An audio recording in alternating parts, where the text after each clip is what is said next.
Hello you guys and welcome back. Hopefully you just got done watching my video about how to freeze tomatoes in your freezer, and now adding on to that, I'm going to show you how to freeze dry your tomatoes.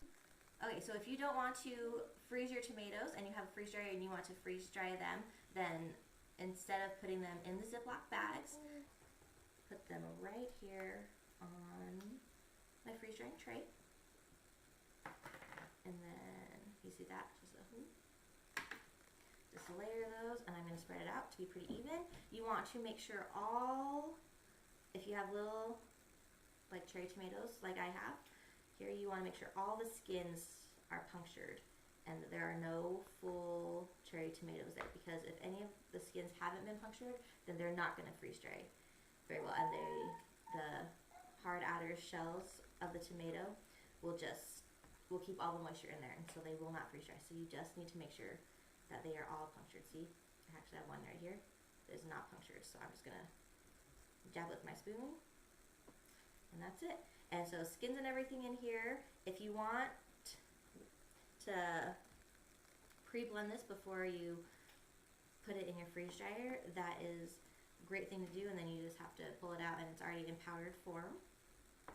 But I like to blend it up after I freeze dry it anyways. So if I blend it up before I freeze dry it, take it out, it'd be all dried, and then I would put it in my blender and blend it again. And every time I'm done freeze drying tomatoes, I just blend it up into even finer powder.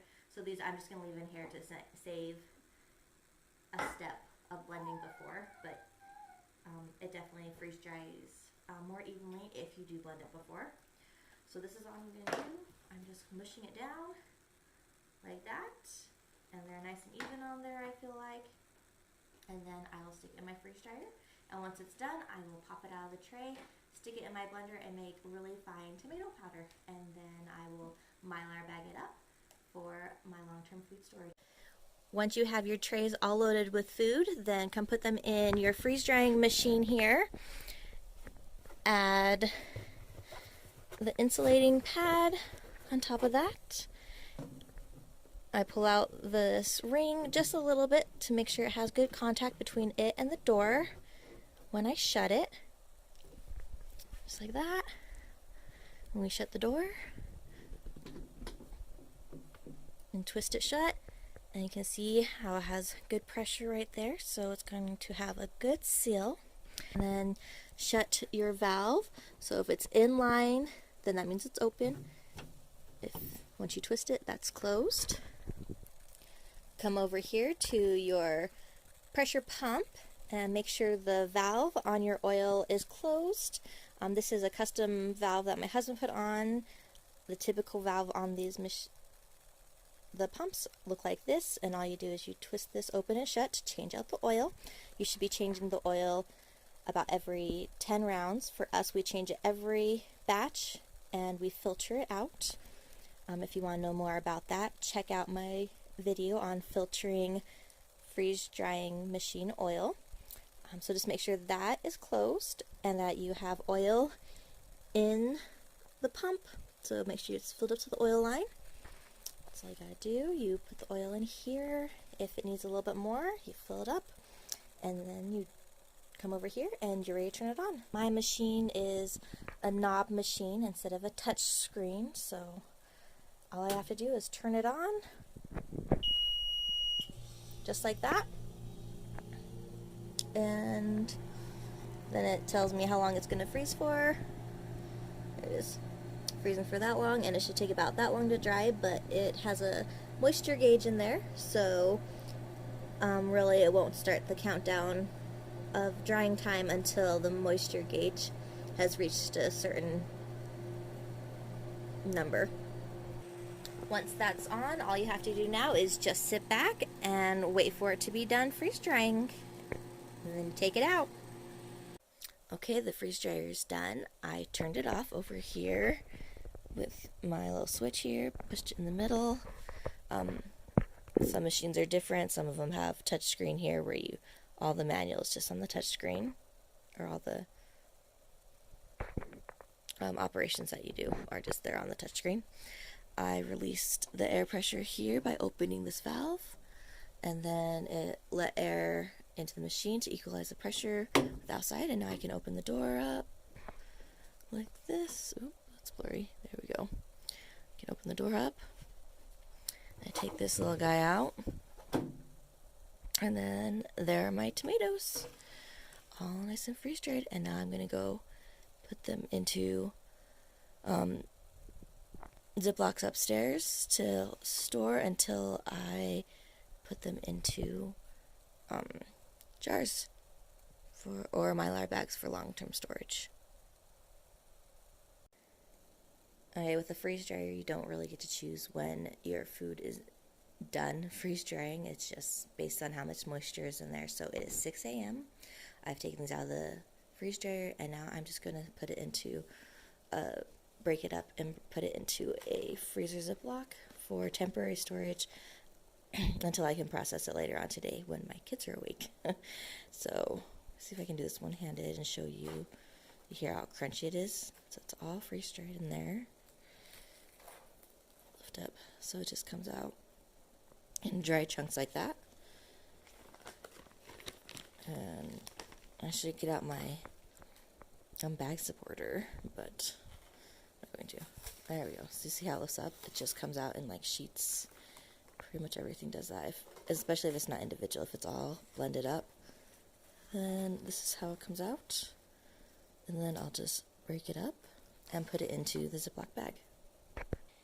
And here it is. I fit all 4 of those trays into 1 gallon size Ziploc bag because I can crush it all up in there, and I'm just going to blend it up to make it into tomato powder. Most things will take 2 or 3 Ziplocs though to fill up because not everything I want to crush. Some things I want it to keep its shape. So there it is. Good morning, everybody. My kids are awake and off to school, and so now I can finish processing these tomatoes that I pulled out at 6 o'clock in the morning. Here they are. I like to put them in a freezer Ziploc. I feel like it keeps out more moisture and air than just a plain Ziploc that's not freezer type. So that's kind of I like to use. I'm going to use my magic bullet and blend these tomato pieces and whole tomatoes, like this one's a whole tomato, into tomato powder to use. So all I do is I take my, what's that called, cylinder thing, put it in my magic bullet, I fill up the cup. You take them? Yeah. I got my little helper here, of course. Stuff that nice and full.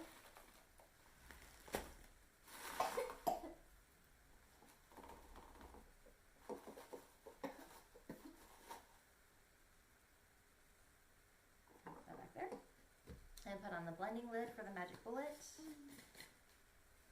and turn it on. My magic bullet is kind of loud, so excuse that, but that is exactly why I can't do it when my children are sleeping. They would definitely wake up. So here we go.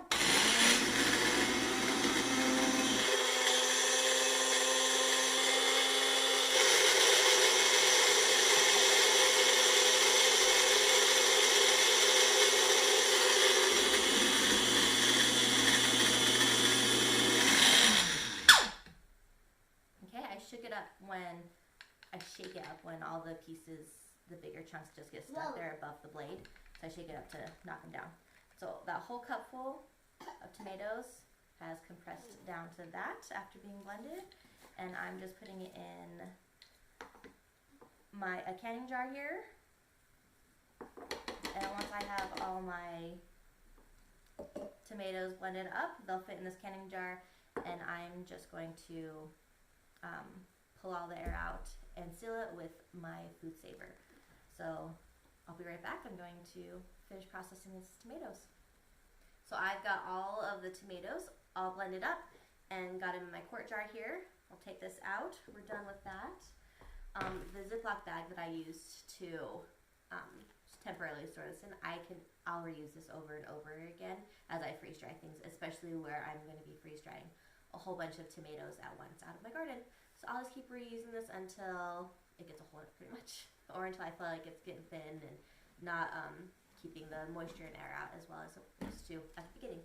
So reduce, reuse, recycle wherever I can, right? Okay, so I'm done with my magic bullet.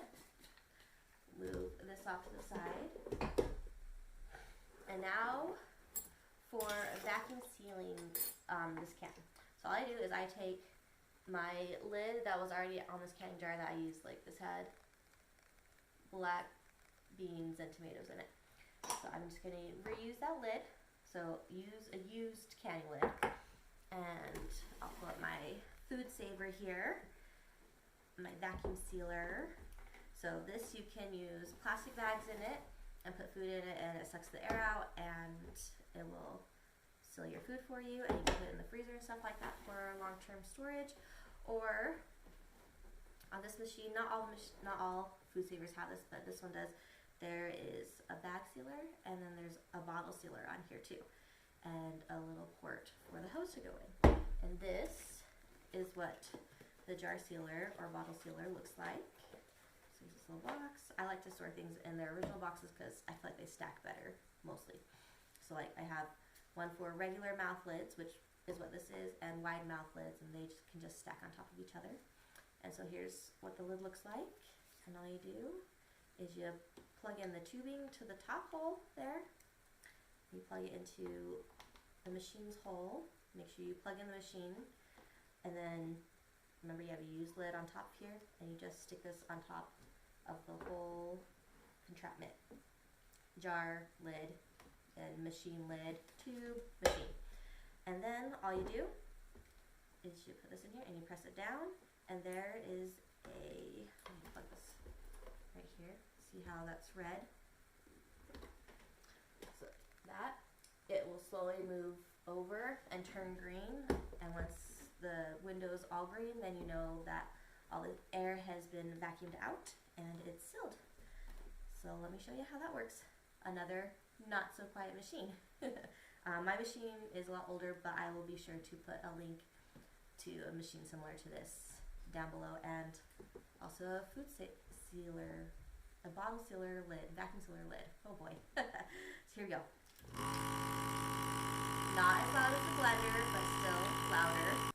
After messing with this for a little while because it wasn't suctioning all the air out, I figured out what the problem was. I forgot to turn the lever. So the little lever here, yeah, my son had turned it to suck out the air of a bag. You have to turn it to suck the air out of a jar. So check that before you start, and now it should work. So here we go. I just reset everything, make sure it's all lined up, and let's try this again. Third time's a charm, right? There it goes, like immediately. And so I'm just watching the green bar move up. It like changes from red to green. And when it stops moving, and it's all the way green in the clear window, like that, then I know that it's done. So now to take this off, you can't take it off. It's air is all suctioned out of everything, so it's the whole suction goes all the way through the tube. So in order to release that suction, you just release the tube, pull it out. Now the cap comes off, but your lid shouldn't come off, and you shouldn't be able to pull it off with your fingers very easily. Like just trying to flick it off shouldn't work. And then I can break the seal here, and that broke the seal. And with a lot of pressure, like I had a good grip on that. If you can't use your fingernails, you can use a can opener or a knife on it. So I'm gonna seal this one more time. Okay, now it's all sealed up and ready for storage. This will last at least a year downstairs in my food storage. But when I get all done with my tomatoes, I will probably transfer all my powders from jars to number 10 cans or to Mylar bags for long-term storage, which lasts about 25 to 30 years. So there you have it. I hope you enjoyed this video. I hope you learned lots and are able to apply it to your freeze drying. Thanks for watching, and if you'd like, please like and subscribe down below. We'd love to see you next time.